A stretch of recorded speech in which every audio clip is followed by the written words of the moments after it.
Hello, ഞാൻ ഇന്ന് ഉണ്ടാക്കുന്നത് വീട്ടിലെ മന്തി, രുചിയുള്ള മന്തിയാണ് കേട്ടോ ഉണ്ടാക്കുന്നത്. നല്ല അടിപൊളി ടേസ്റ്റോട് കൂടിയിട്ടാണ് ഉണ്ടാക്കുന്നത്. അതിനുള്ള സാധനങ്ങളാണ് നമ്മൾ ഈ പ്ലേറ്റിലൊക്കെ ഒരുക്കി വെച്ചിട്ടുള്ളത്.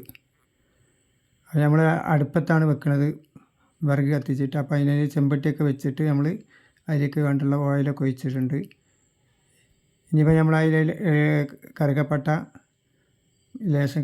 ലേശം ഏലക്കായ്, അതിലേക്ക് 2 ഉള്ളി ചെറുതാക്കി അരിഞ്ഞിട്ടിട്ടുണ്ട്. 1.5 കിലോ ഇറച്ചി 1.5 കിലോ അരിയാണ് ഉണ്ടാക്കുന്നത് കേട്ടോ. അതിലേക്ക് 2 തക്കാളിയും കൂട്ടി ചേർത്തിട്ടുണ്ട്. അത് നല്ല ഇളക്കിയിട്ട് അതിൽ വേണ്ട ജീരകം ഇട്ടിട്ടുണ്ട്, നല്ല ജീരകം ഇട്ടിട്ടുണ്ട്. 2 മാഗി ക്യൂബ് ഇട്ടിട്ടുണ്ട്, 2 നാരങ്ങ ആയിട്ട് നല്ല മിക്സ് ചെയ്യുക. ഇനി ഒരു ക്യാപ്സിക്കം വലുത് ആയിട്ട് നല്ല മിക്സ് ചെയ്തിട്ട് നല്ല ക്ലിയർ ആക്കിയിട്ട് എടുക്കുക. അടുപ്പത്താണ് വെക്കുന്നത് കേട്ടോ, വിറകിലാണ് വെക്കുന്നത്, ഗ്യാസ് മേലല്ല. അപ്പോൾ അതിനൊക്കെ നമ്മൾ നല്ലവണ്ണം ശ്രദ്ധിക്കണം. അതിൽ ലേശം മല്ലിച്ചപ്പാണ് ഇട്ടിട്ടുള്ളത്, കുറച്ച് മല്ലിച്ചപ്പ് മതി. ഇത് നല്ല ഇളക്കി മിക്സ് ചെയ്യുക. നല്ല രുചിയോട് കൂടിയിട്ടാണ് ഉണ്ടാക്കിയത് കേട്ടോ. 1.5 കിലോനാണ് വീട്ടിലുണ്ടാക്കാൻ പറ്റുന്ന മട്ടത്തിലാണ് ഉണ്ടാക്കിയിട്ടുള്ളത്. 1.5 കിലോ കോഴി എടുത്തിട്ടുണ്ട്. ഈ 1.5 കിലോ കോഴി എന്ന് പറഞ്ഞാൽ കോഴിയൊക്കെ വാങ്ങുമ്പോൾ അതിൻ്റെ കാല് കയറ്റി വെട്ടണം, ചെറുതാക്കി വെട്ടരുത്. ചെറുതാക്കി വെട്ടിയിട്ടുണ്ടെങ്കിൽ പിന്നെ പീസ് കാണില്ല. അപ്പോൾ നമുക്ക് പഴയ കാലിൻ്റെ കുറു പോലെ ഉള്ള പീസ് കിട്ടും.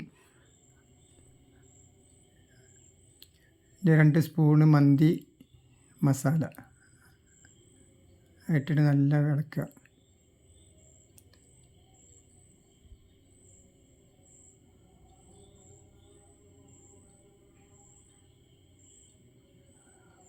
പാകത്തിന് പൊടിപ്പ് ഇട്ട് കൊടുത്താൽ മതി കേട്ടോ.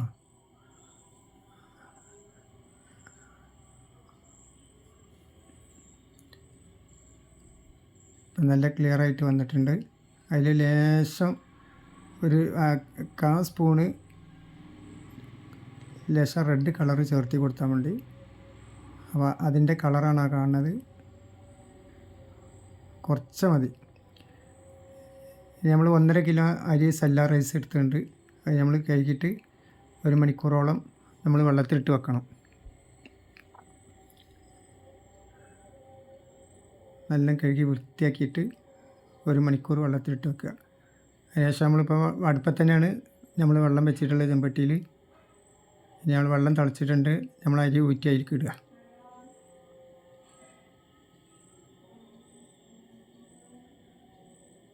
അതിലേക്ക് വേണ്ട പാകത്തിനുള്ള ഉപ്പിട്ട് കൊടുക്കുക. കൂടുതൽ നേരം വെള്ളത്തിലുണ്ടെങ്കിൽ നമ്മൾക്ക് വേഗം ഊറ്റാൻ പറ്റും. അരി വെള്ളത്തിലിട്ട് വെക്കുമ്പോൾ നമ്മൾ നല്ല ശ്രദ്ധിക്കണം. ഒരു ചെറിയ സ്പൂണ് 1/4 സ്പൂണ് കളർ വേണ്ട, ലേശം കളർ മതി, റെഡും യെല്ലോ കളറും. നമ്മളത് ദമ്മിടാൻ വേണ്ടിയിട്ട് ചെമ്പട്ടിയിട്ട് മൂടുക. അപ്പോൾ നല്ല പാകമായിട്ടുണ്ട്. നമ്മളത് സെർവ് ചെയ്യാൻ വേണ്ടിയിട്ട് വേറെ ചെമ്പട്ടിയിലേക്ക് മാറ്റുന്നുണ്ട്.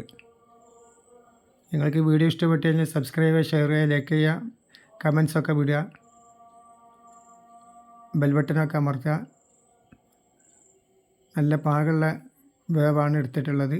ഇനി നമ്മൾ മസാല നമ്മൾ ആ ചോറിൻ്റെ മേലെ ഇട്ടിട്ട് നമ്മൾക്ക് ലേശം മിക്സ് ചെയ്താൽ അടിപൊളി ടേസ്റ്റായി.